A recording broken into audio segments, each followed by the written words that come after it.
session is called Let's Talk About Inclusion in Online Learning. And so that means we are going to talk or interact at least, and we're going to include a range of voices, specifically mine and also yours. So we're going to focus on online or digital learning experiences, but not exclusively, and a lot of what we share will be relevant to many different learning contexts. So to give you a little bit of background, in addition to what Anna just said, I've been working as a learning consultant and a designer with LearnJam on a new project since late 2020. And the contents of this session are based largely on things that we've been learning along the way. So the project is funded by Innovate UK, and it focuses on how learning design, so the way that learning experiences are designed and built and delivered, can contribute to a fairer world with more opportunity for all. I think we are all aware now, after approximately 1 year of a global pandemic, that there's been this unprecedented rush to teaching, learning, working online. And this has highlighted and also worsened some problems of access and inclusion for many learners worldwide. So this phrase, build back better, has frequently been used, at least in English-speaking communities, in reference to taking advantage of the kind of slowdown and lockdown globally to reflect and to improve the way that various social and educational systems work worldwide, so that we don't just return to normal, but we redefine normal, and normal is a fairer, more inclusive place to be. So basically, we don't want to just build back better, but we want to build back fairer. So the purpose of this session is to share with you all some of the insights and tips and some surprises that we've learned as we've been doing this project, and also to invite you to share your experience. So the contents of this session. We're going to look first at ILXD, or Inclusive Learning Experience Design, and particularly why it matters, before I share with you 5 of the sort of top things that we've found quite important or surprising or powerful in our work so far. And then we'll talk a little bit about how we can create more inclusive learning experiences. And we'll finish with some top tips and resources before Q&A at the end. A couple of extra housekeeping things to add to what Anna just mentioned. So firstly, the session will be quite interactive. There will be plenty of opportunity for you to share your own experience and ideas. And secondly, as Anna said, the recording and slides will be made available afterwards. And we're doing everything we can to make the content of this talk and those materials, the recording and the slides, as accessible as possible. So the recording, for example, will be subtitled. As Anna said, that doesn't happen overnight, so please be patient. It will be available in several days. Thirdly, like many of us worldwide, I am currently working from home. And that means there is a small risk of interruption if, for example, my doorbell rings, in which case you might meet my dog. And I'll just need you to be patient while he calms down. So if this does happen, please just take the time while I step away to reflect on everything we've talked about so far, and particularly use the time to think of a question that you might like to ask later in the Q&A, or use the time to interact with each other. There will be a lot to think about in this session. Fourthly, of course, on the same note, if you're also at home while attending this webinar, please feel free to step away from your screen at any point if you need to, either to close your eyes and give them a screen break, or if your doorbell rings and your dog goes to greet the person. So remember that the recording and slides will be available. You can easily catch up on anything you miss. And finally, just a reminder that I am still learning. We've done our best, as I say, to make this session accessible to a wide audience, but there are such a diverse range of needs in the world, and we can't anticipate everything accurately. So if you notice anything in the talk that you think could be clearer or more inclusive or done better, please send me a message. My email address is at the end of the presentation, or just type your suggestions in the chat, because we're all learning together. So let's support each other. Okay, so We're going to begin by talking about what ILXD is. So what is inclusive learning experience design and why does it matter? Before we do that, I'd like you to reflect on your own experience of inclusion and exclusion. So I'm going to open a survey on the screen, and when the survey appears on your screen, please answer the question, and if you have extra comments, you can type them in the chat box. If for any reason you're not able to use the survey function, you can put your answer in the chat box, but please try to use the survey function as it shows us quite clearly who gave which answer to which question. So this is your question. Have you ever felt excluded from something that you wanted to participate in, and for reasons that you couldn't change or couldn't avoid? So just take a moment to reflect on your own experience. Have you ever felt excluded? Oh, wow. Okay, I can see a lot of people voting already. Great. Unfortunately, most of you are saying yes. I'm very happy for those of you who know, you say you haven't felt excluded. Someone in the chat box, yes, when I was a child. Okay, so this is maybe something you remember from childhood experience that hopefully doesn't affect you now. And somebody mentioned studying online for the first time.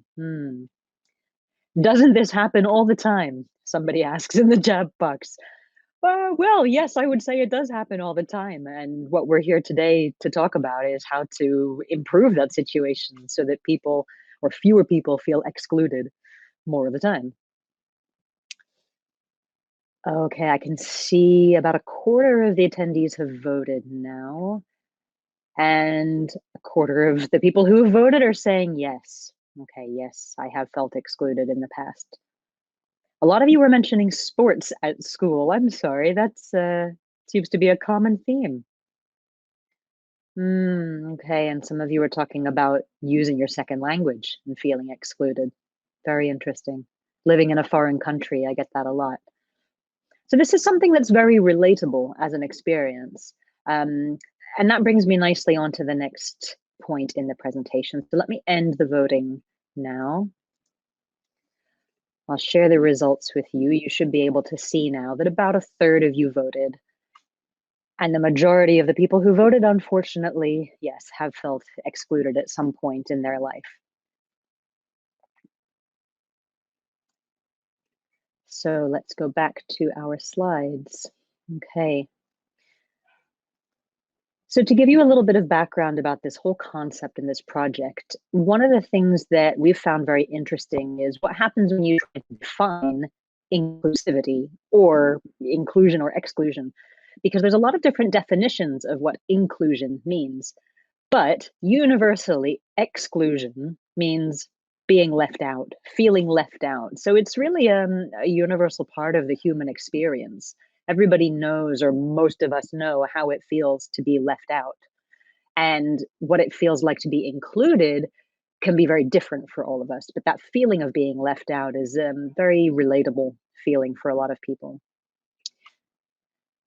Now, as I mentioned, the COVID-19 pandemic has really accelerated what was already a trend towards online learning.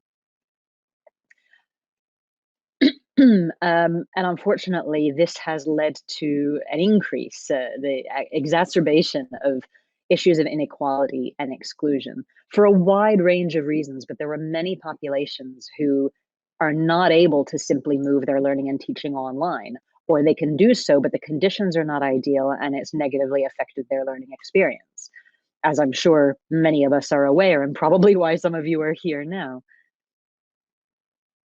So I think what's important to remember is that with ample time and resources and training, if we have enough of those things, online learning can be truly excellent. But there's a question, did everyone have ample time and resources and training in 2020? And I think we know the answer is no. So one thing that I've heard a lot in the news coverage of the pandemic is this word obviously. Obviously, online learning isn't as good as in-school learning. And that hurts to hear that, because as somebody who works a lot in designing learning experiences and often digital learning experiences, I know they can be excellent. if they have had time to design the course and develop the content and talk to learners and train teachers. And of course, we didn't have that luxury with COVID-19. So a lot of people, unfortunately, are getting their first taste of online learning and finding it very negative, but it doesn't have to be. And I think the important thing as well to remember with inclusion is that the responsibility for changing the equality and inclusivity of online learning experiences lies with us and everybody who controls the learning environment and experience. It lies with the gatekeepers, people who provide learning experiences, who design them, and anybody who upholds systems that are fundamentally unfair and unequal. So we're all in this together. There's another phrase that we've heard a lot in this past year. This is especially true in the world of education.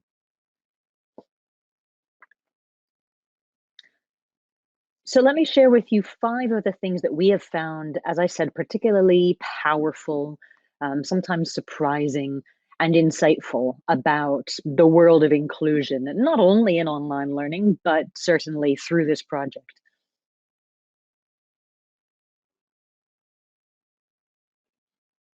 So the first thing I'd like to share is a very powerful image. If you're not able to see the image on the screen, what we're looking at are 3 versions of the same environment. So one in which 3 people are trying to see over a wall, and one of them cannot see over the wall, but each person has been given a box to stand on. So they've been given equal treatment despite starting in an with unequal advantage. Then there's what is often called inclusive treatment, something fair. So each person is given the number of boxes that they need to stand on to see over the wall. And this is often where we get to and where we stop. But ideally, we'd have the third scenario where nobody needs a box to see over the wall because there's no wall that they're unable to see through. And we found this a very powerful visual metaphor for the fact that equality is not the same as sameness.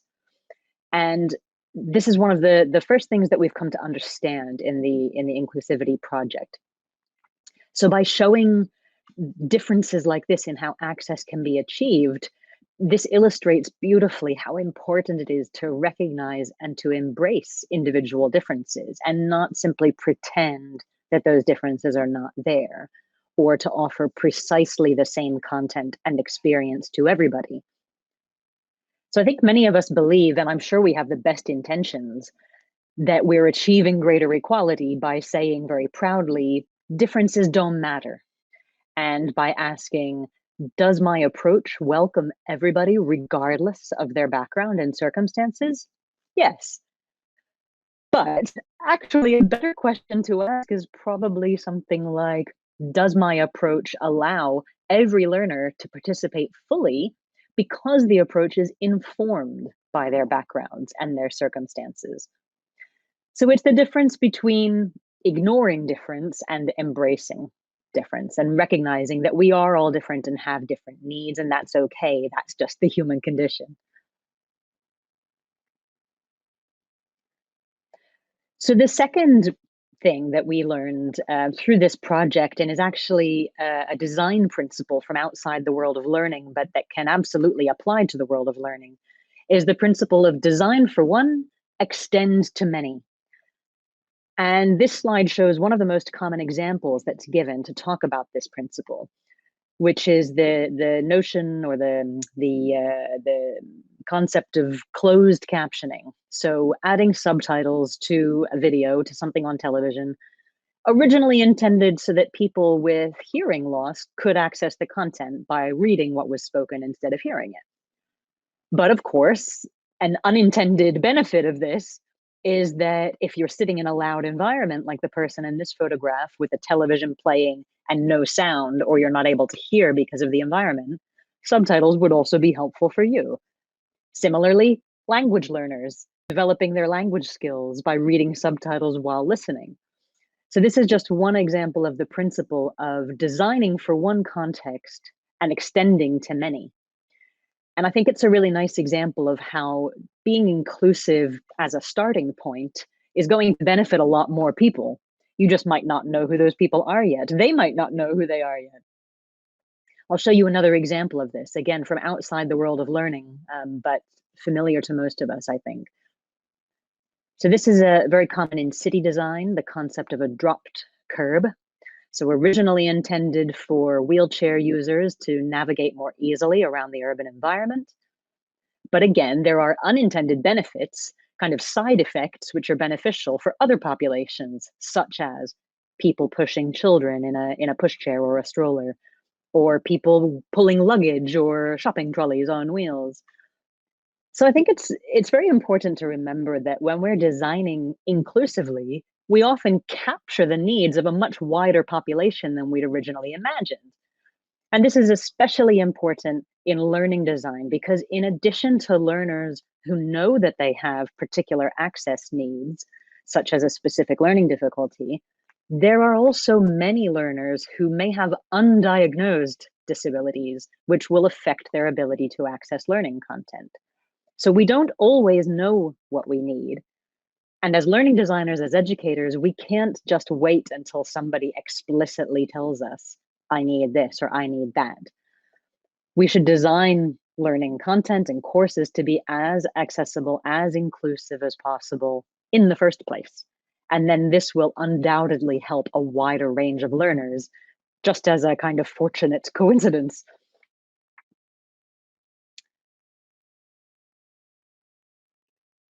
Okay, now the third thing that we've learned is about the incredible importance of a learner's self-confidence, their sense of self-efficacy, which is to say their belief in their own ability to achieve their goals. And this is one place where I think maybe the link between the concept of inclusion and a learner's attitude or motivation isn't necessarily an obvious one. But if you think about it, the way a learner feels about an experience can absolutely influence their participation in that experience and their interest or their willingness to participate in future experiences.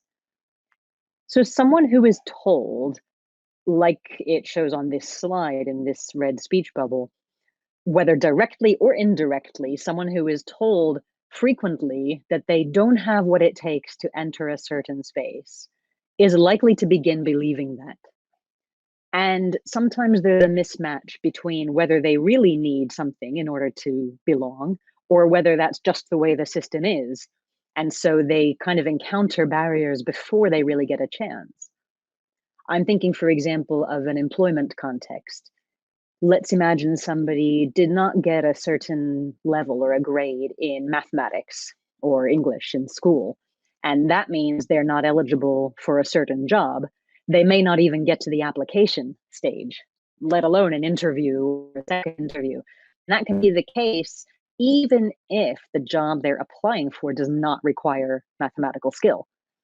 So it's really important to remember why we are doing things the way we're doing them. Is it because that system was designed for the way the world used to be or for a different context, and now that's just the way we usually do things? And can it be changed? Is there a way that we can change it so that people don't feel as though they're excluded before they even had a chance to try?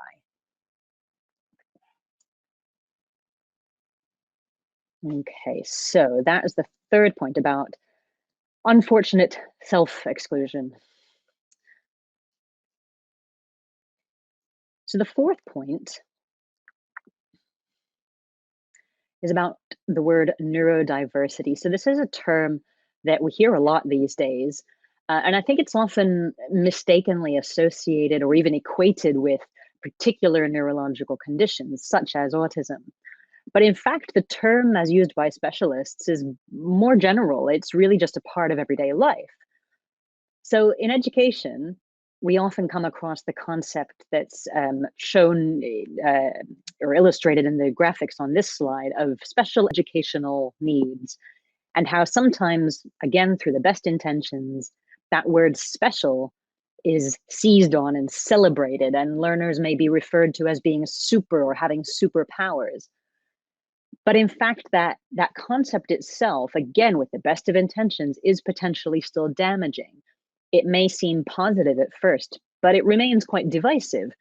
It's really no better than a term like disability or non-native, which defines people by what they're not. So it defines the kind of have and the have not group. And it's not necessarily constructive or helpful. So I think when we were, what we were really struck by when we were researching and reading around this area is that this term, neurodiversity, simply refers to the way that people communicate and think variably. So it's about recognizing that we're different, not deficient, and that our brains all work in their own unique ways, and that to be truly inclusive in our approach, we need to embrace this variety.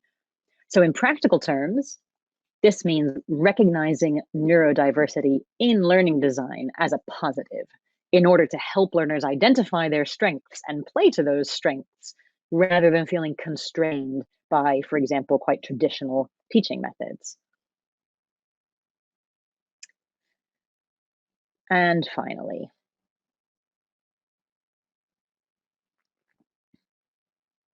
actually, before I move on to the next slide, one person mentions, I can't understand the meaning of the pictures.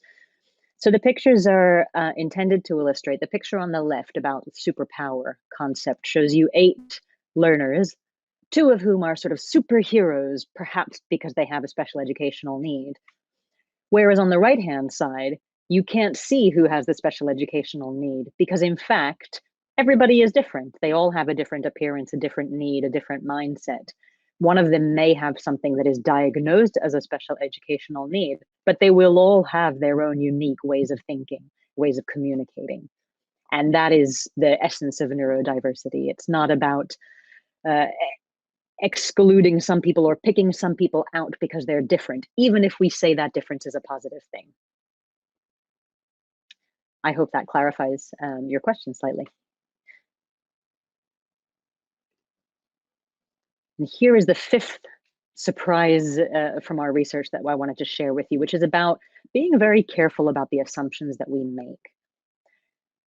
So it's quite dangerous to make assumptions about what learners need, even if we think that we're being empathetic and fair and inclusive. And so towards the end of 2020, as we were beginning this project on inclusive learning design, we conducted a lot of interviews with a range of people, teachers, learners, learning designers, learning providers. And one of those people works as a professor at a university in the UK, and this person uses a wheelchair. And he had many, many interesting reflections to share. And one of the things that he said that really stood out was that during the global pandemic, he says, I don't feel as disabled as I normally do.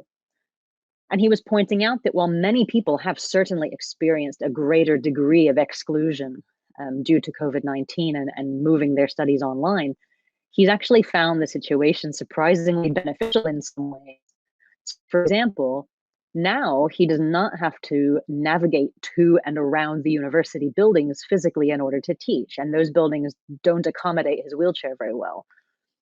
And he also kind of laughed as he observed that many of his students who began their degrees in September 2020, long after many university campuses in the UK had closed and tuition had moved online, those students have only ever known him in the online environment. So they probably don't even know that he uses a wheelchair. They just see their teacher sitting at his laptop. And of course, it's easy to laugh if we think, oh, people are missing something that's normally visually so obvious. But his comment reveals this very real risk, and that's the risk of assuming that exclusion will occur simply because somebody falls into a particular group that often experiences exclusion. So it's absolutely important to be aware of the risk. It's also important to have a dialogue with people, with learners, so that you understand if that risk applies to them, if it affects their experience. And I think that really just highlights the importance of including a wide range of voices in every project and not making assumptions about people's needs or experiences. So individual learners themselves are probably ultimately the best people to tell you how to include them in a learning experience. And the other thing, just before we move on, that I think that suggests is that as well as improving our educational practices to be more inclusive, it's also a good idea if we really work on developing a general culture in which people feel welcome and able to ask for support if they need it for any reason.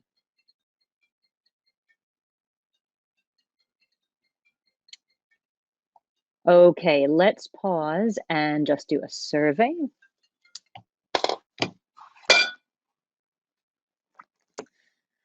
Okay, so again, I will open the survey. It will appear on your screen, and you can answer the question in the survey function, and any other comments or questions that you have can go into the chat box.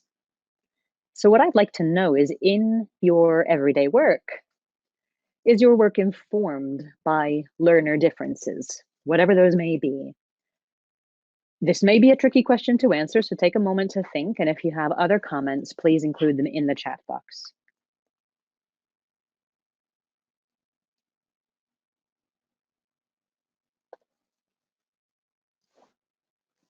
Okay, quite a few people saying yes. Excellent. Okay. So yes, you do take learner differences into account in your everyday work. Fantastic. Some of you saying particularly when it depends on learner level. Right. And actually that's going to come up in just a moment with the question I'm going to ask you.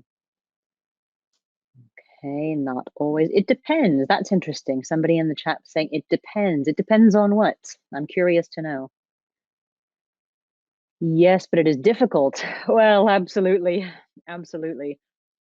It depends. Another, it depends.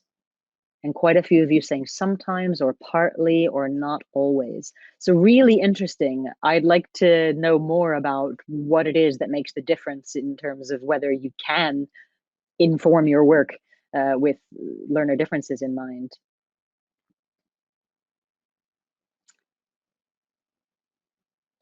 Okay, yes, very challenging, yes. Ah, interesting. I have two jobs. It happens in one of them and not in the other, someone says in the chat box. Now that's interesting. That suggests to me some kind of institutional constraint, perhaps. Great. It depends on, okay. So somebody in the chat box saying it depends on how special the help is that a student needs.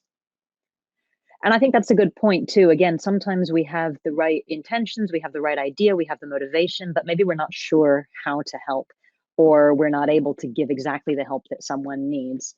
And I think, again, having a dialogue with learners is really important there, so you can find ways. There's always more than one way, but it's a collaboration, you know. Okay, I'm going to close the survey there. Thank you to everyone who voted. So most of you saying yes, your everyday work is informed by learner differences. I'll just show you the results on screen briefly. I hope you can see them.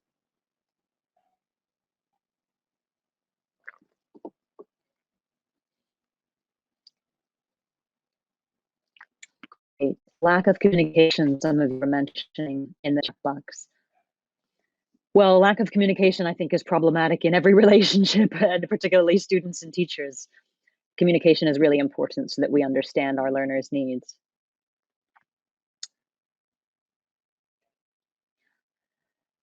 Okay, so in this section, I'm going to ask you some questions to think about how we can create more inclusive learning experiences. And I'll also, of course, share my thoughts on that question.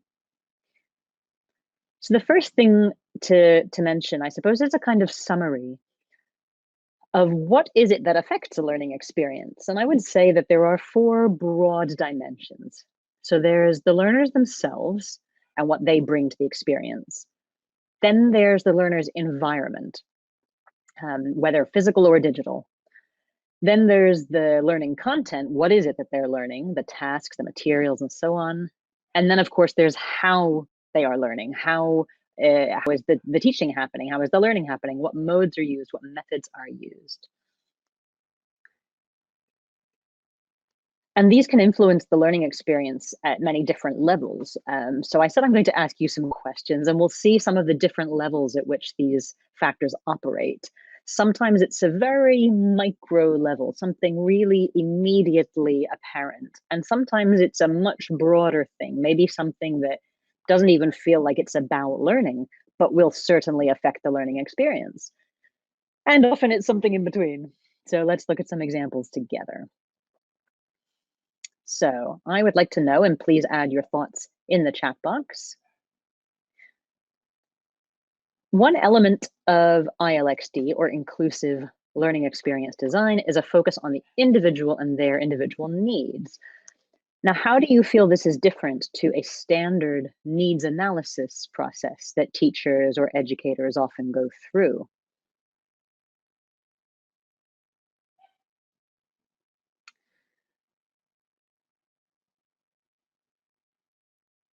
Okay. The first answer I see is, this is tricky. Yes, this is tricky. Full of tricky questions. I have some ideas I will share with you, but I don't want to put ideas in your head. So think for a moment about the kind of needs analysis that you might do typically with learners that you work with. And how do you feel that's different from a general approach to designing a whole experience of learning and making it inclusive? So some of you have talked about cultural empathy. That's interesting. What do you mean by that? Could you say a little bit more in the chat box? Somebody else saying it takes a lot of empathy. Absolutely. Oh, somebody's answering my question with a question. How can we focus on the individual when we have very different learners? That's a really good question, and one which I probably won't address directly in the rest of the talk, so I'll address it now. Focusing on the individual when we have very different learners is a little bit like what I'm trying to do in this webinar, where there are maybe 900 of you, and I can't even see you or talk to you about your specific needs, but I need to do my best to help you have an individual experience that is positive. So part of that is anticipating what the learners need and providing, for example, content in different media or in different forms, maybe written and spoken at the same time, for example. Part of it is about interaction. So simply giving people the chance to have a voice, to contribute in whatever way they're able to. And part of it is about looking at general needs. So of course, the challenge with designing a course or something that's going to be used by a group is, as you say, it's really difficult to have individual needs addressed. But you can look at what groups have in common, address those, and then design the rest in a way that is flexible and adaptable, particularly including an element of choice. So allowing people to say, okay, I need to learn X, but I can learn it in this way, or this way. And having that choice takes you a step closer to meeting individual needs, even when you're not able to discuss with every individual what their particular needs are. Okay, so thank you for that very good question. Some more comments in the chat box. Needs analysis in isolation is not enough. I agree. I agree. I wonder what else you would add to that needs analysis. Okay, I'm going to share my thoughts with you. Thank you very much for your thoughts in the chat box. My main reflection on this question is that, particularly in a language teaching context, a needs analysis is often at the beginning of a course, and it's often purely linguistic in nature. So it might happen only one time, and it will tend to cover things like the 4 skills, grammar, vocabulary, pronunciation, for example. With inclusive learning experience design, the key is in the word experience, and that we're not just looking at the syllabus content, but we're looking at so many other things like issues of digital access, the time that learners are expected to dedicate to the experience and whether they have that time, the equipment that the experience requires, any additional support they may need, or different formats that the material could be delivered in, and so on. So way beyond the sort of content of a syllabus, for example, a linguistic syllabus, and a lot more to do with the whole experience of learning. Remember that there's 4 dimensions. So it's not just the task or content, it's also the learner, the environment, the modes, and the methods. Now, my next question for you is, how can learning design be made more representative of diverse learners? So what are your thoughts about that in the chat box, please? Somebody mentioned social background should be taken into account. I think that was a comment on the previous question, but I would say it's also applicable here.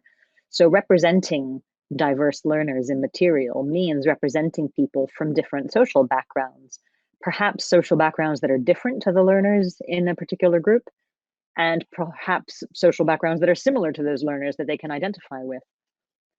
The question here really is, can learners see and hear people like them in their learning material? Somebody asks, could you repeat the question? Yes. How can learning design be made more representative of diverse learners? User testing, somebody answers it. Yes, absolutely. You're responding to the process of making materials more diverse. So certainly designing something and then testing it with users or learners to find out if they connect with that, if they relate to that. Yes, absolutely. I'm also thinking about the nature of the content as well. So that question of learners being able to see and hear people like them in the material. Some of you talk about differentiation methods. Yes, so I think differentiation is about access to the material and changing or adapting the material to suit different levels of proficiency and ability. A couple of other ideas that I've had on this question is about things like the images in your material. So what people are shown in the course. Similarly, the contexts. When context is given, especially for language learning, where we imagine people in a specific situation and the language they would use, who are those people? What is their relationship? What is their age? What is their race? And so on. And do these contexts represent the world of the learners? And a couple of you have mentioned in the chat box involving learners in creating the material. Yes, absolutely. And there is research which shows that learner-generated content is really valuable for boosting motivation and engagement. Okay, my next question for you is about the environment dimension, and particularly the digital environment. So what issues in your experience or in your knowledge do learners face in terms of digital access and connectivity?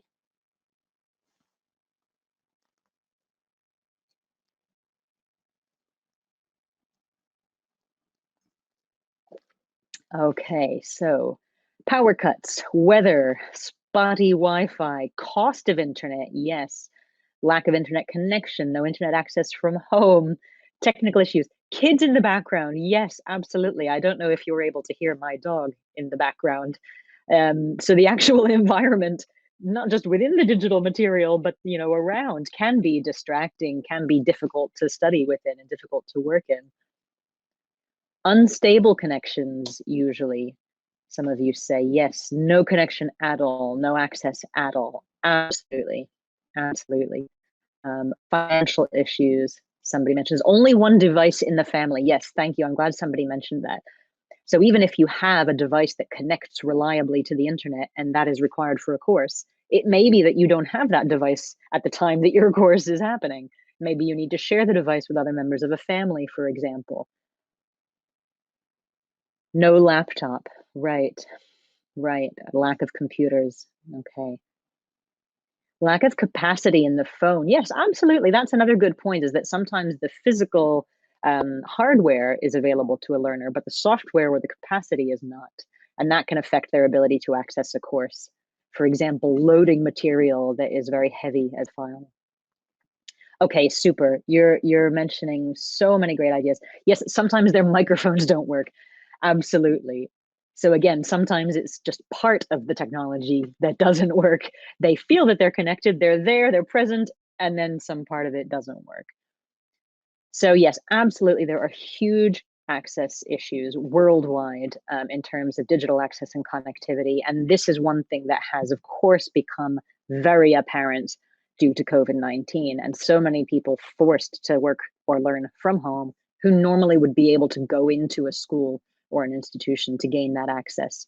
And of course, this isn't just about, can the learner connect to a computer?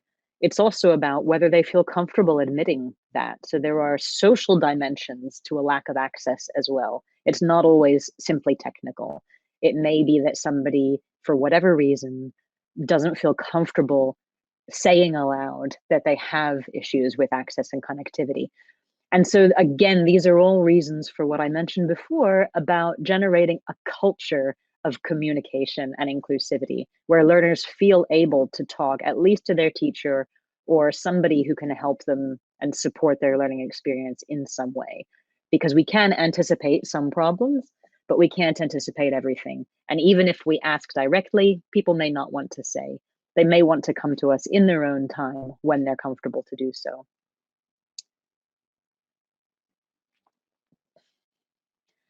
Okay, so before I ask you my last question, which is related a little bit to what some of you are saying in the chat box, I've got one last question for you via another survey. So the survey will appear on your screen. Please answer the survey using the survey function if possible.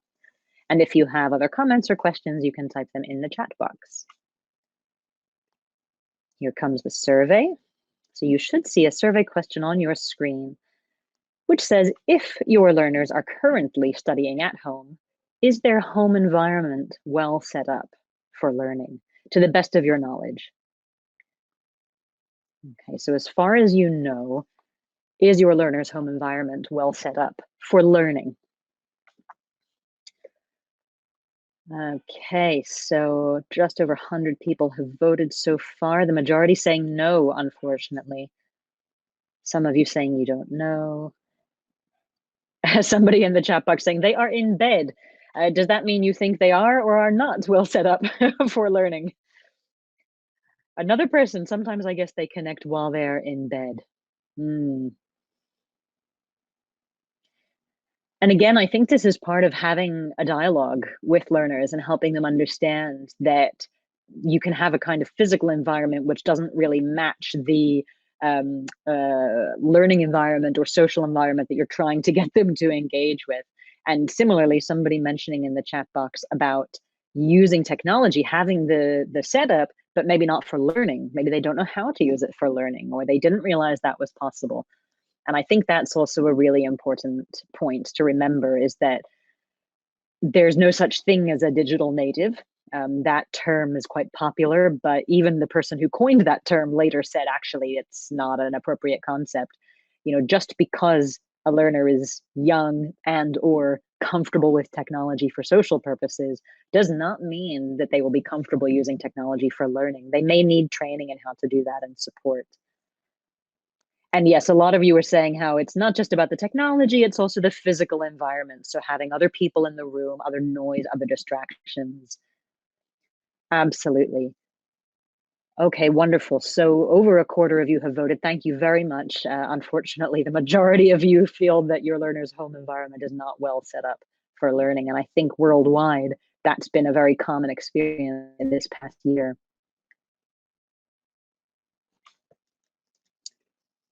Okay, I'll share the results. You should be able to see the results on your screen.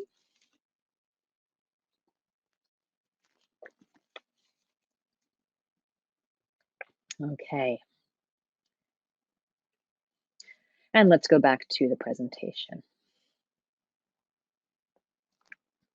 So my last question for you in this section of the presentation or the workshop is this one. What do we do about the parts of the learner's online learning experience that we cannot control or that we have less control over? And again, I'll share my thoughts with you in just a moment, but I'm interested to know what you feel and what's been your experience. So of course we can't control everything in life, let alone in a learning experience. But what can we do about it if there are things that we can't control? Okay, somebody in the chat box. Flexibility, flexibility, flexibility. Yes, absolutely. Communicate with their parents. Yes, absolutely. So if your learners have other people in their community that can support them and you're able to communicate with them, that can often be a useful way to mitigate the factors that we can't control. Sometimes ignore them. I think that is quite a realistic response. You know, it's not always in our power mentally and emotionally to take on all of the things that are outside of our control. And we need to be able to identify when our action is helpful and supportive and when there is nothing that we can do. A lot of you are saying communicate with their parents. So absolutely, I think if you're teaching younger learners, I'm interested to know if anyone in the chat box is not teaching young learners, so would not contact the learner's parents. What else could you do? Okay, so somebody says accept them when there is no solution, but first talk about these issues to see if we can do something about them. Absolutely, and we've mentioned communication a few times in this session, and I think that's really critical. Sometimes the school or city council can help too, somebody says in the chat box. Yes, absolutely. So remember that you're not alone. And remember that the teacher and the learners are human members of a very complex system involving other humans and other technology and other support systems and so on.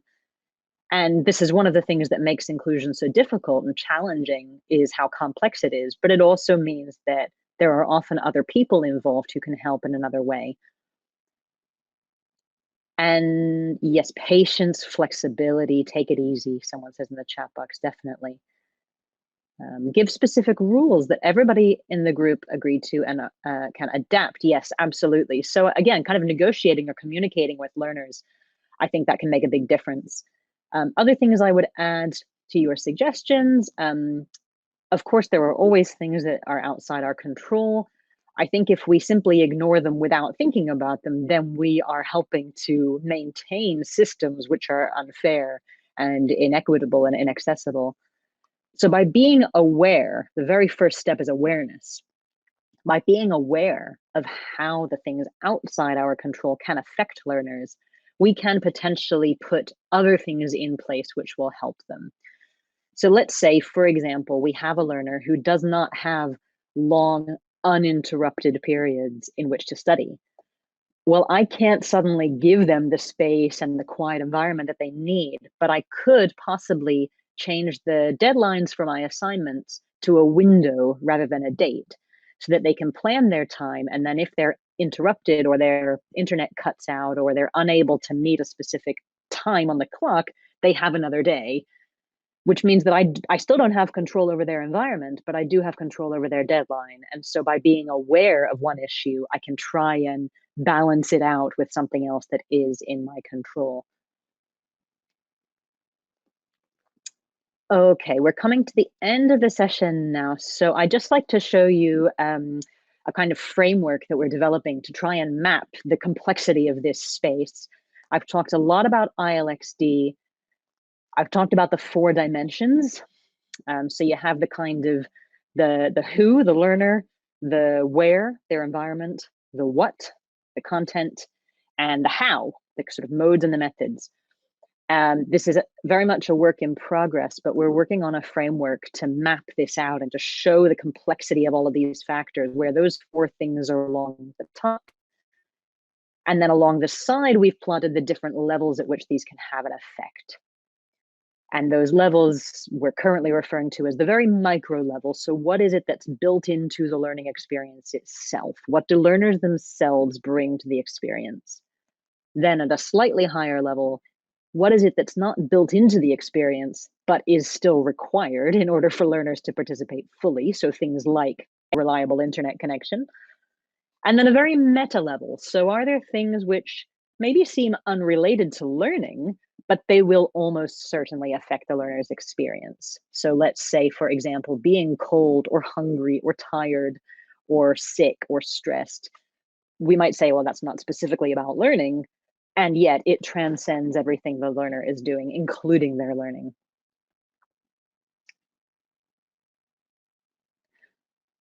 Okay, so I'm going to finish the session and leave you with some top tips and resources for ILXD. And I'll also invite you now just to make a note of any tips and resources that you find helpful and to add any questions into the chat that I can respond to in the final 10 minutes. So while you're adding your questions, let me just show you some of my top tips. Okay, so always remember to consider the whole learner. And remember that empathy is a start and a very important start, but action is an essential next step. So I think we often get stuck in the phase of learning and reflecting and hoping. We have to do something about injustice and unfairness if we're going to make learning more inclusive and accessible. We've mentioned already in the chat box and in other parts of the session that being flexible, being adaptable are really important.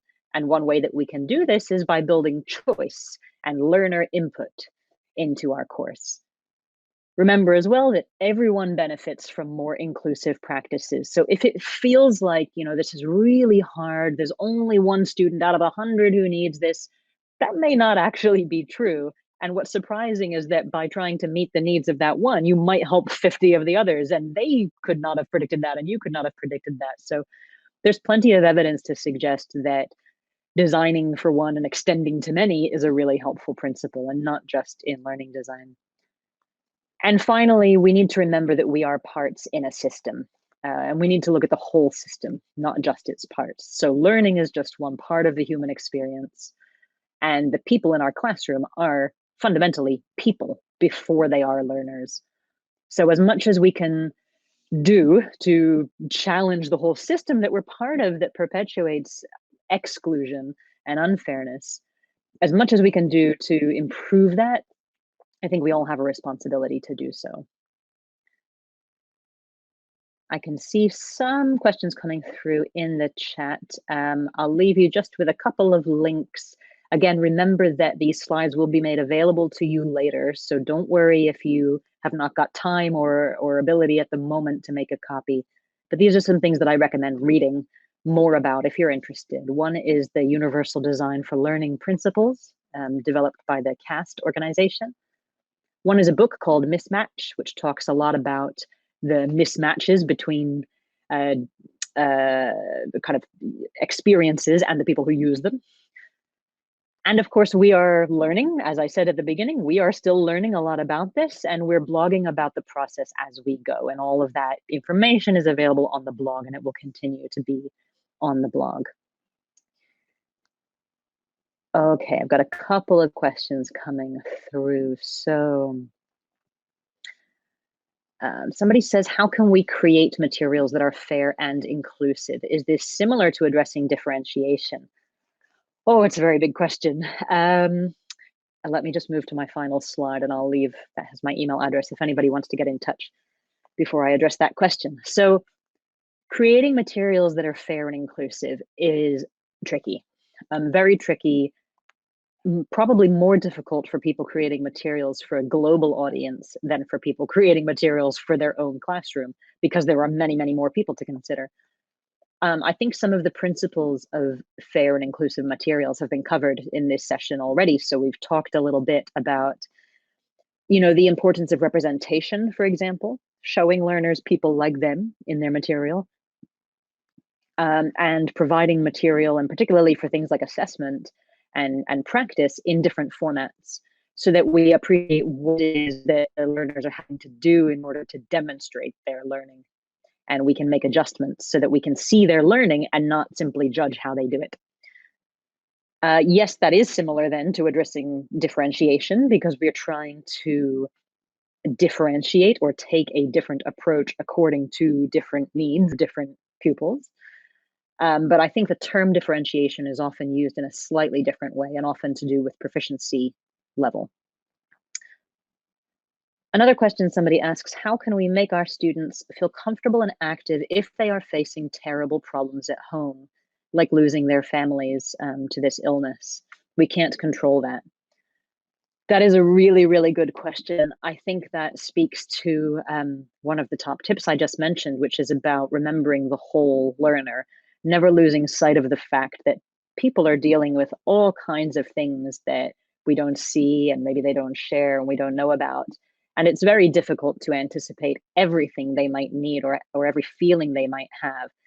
So having an approach in which it's okay for them to step away for a moment, to take a break, to submit an assignment on a flexible deadline, to talk to you separately, maybe to send you a separate message, simply to share, even if not to ask for concrete help, so that they feel that somebody understands why they might be a little distracted.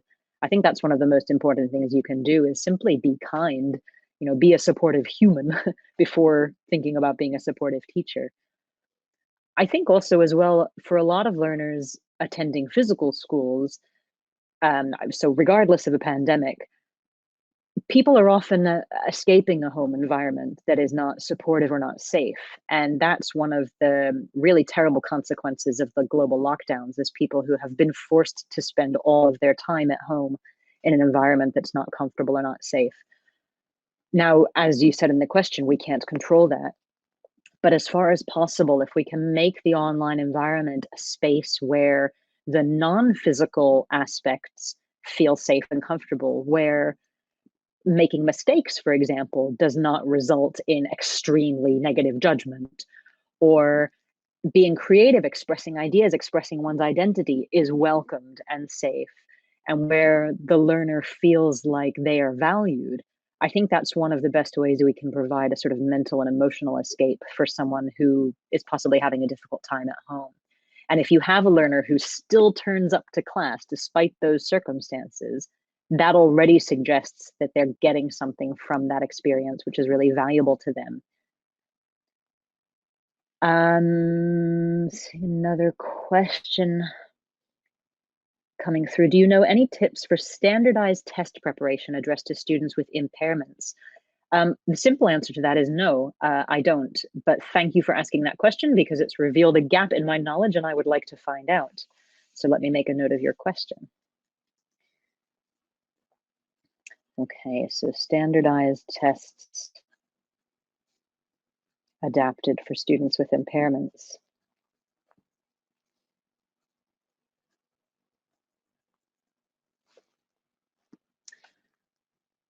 Okay, super. Any other questions coming through in the chat? You'll have to forgive me. I'm very sorry if you've asked an amazing question and I've skipped it. There are so many things in the chat box and it's flying past my eyes incredibly quickly. Just trying to keep up. That's a really kind thing to say. Somebody in the chat box has said, right now, being in this webinar makes me feel apart from my problems right now. I'm glad to hear that, and welcome, and thank you for attending. And I think that is, sort of what I was saying, is that for some people, escapism doesn't have to be to a physical space. It can be to a virtual space. And then this is the value of inclusion. That's the difference between feeling like you're not welcome or you can't participate, and feeling like that participation has value above and beyond the content that you're learning. Somebody asks, can you please put back up the slide before this one? Yes, I can. There it is. There are some resources that you may find helpful. Somebody asks, where can we get more materials talking about this topic? I would say there are many places. The shortest answer is probably on that final link on this slide, the LearnJam blog, because as I say, we are learning a lot ourselves. We're in the process of learning and of adapting our practice and our approach to designing learning experiences. And we're sharing all of that learning on the blog. So we're sharing resources, we're sharing insights, and the most useful information we will share there. So hopefully that will be a beginning for you. Lots of people saying thank you. Thank you too. Thank you for attending and for taking your time out for this webinar. I appreciate it. Hi, Anna, you're back. I am. I was just going to say, Laura, look at that chat box. They're so happy with your presentation. Yeah, I'm thrilled. That is fabulous. And I want to say thank you, a huge thank you from all of us for all the ideas and giving us lots of food for thought and points to ponder, I think.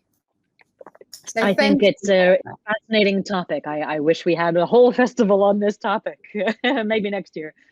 I was going to say, the more we learn about inclusion, the more questions we get as well, I think. So this is really a topic worth like exploring. all interesting topics.